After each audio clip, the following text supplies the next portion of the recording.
আমি পরোয়া করি না তুমি এখন কতটা দক্ষ, আমি পরোয়া করি না তুমি কতটা প্রতিভাবান, আমি পরোয়া করি না তুমি নিজেকে উন্নত করার জন্য কত পরিশ্রম করছো।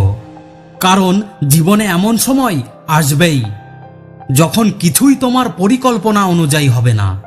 এমন দিন আসবে যখন যা যা ভুল হওয়ার সবই একসঙ্গে ভুল হবে। এটাই জীবন। হয়তো আজ তোমার ব্যবসা ধ্বংসের মুখে, হয়তো আজ তোমার হৃদয় ভেঙে গেছে, হয়তো তোমার ব্যাংক অ্যাকাউন্ট চিৎকার করে বলছে তুমি নিঃস্ব। তুমি শারীরিকভাবে ভেঙে পড়তে পারো, মানসিকভাবে ভেঙে পড়তে পারো, কিন্তু সেই দাগ পরাজয়েরও হতে পারে, আবার বিজয়েরও। তুমি কার কথা শুনছো? একটি কণ্ঠ বিচক্ষণতা, অন্যটি দুশ্চিন্তার, একটি কণ্ঠ বিশ্বাসের, অন্যটি ভয়ের। প্রতিবার তুমি ভেঙে পড়ো সেটা একটি সুযোগ, আরো শক্তিশালী হওয়ার, আরো বুদ্ধিমান হওয়ার, আরো স্থিতিশীল হওয়ার, আরো ভালো মানুষ হওয়ার।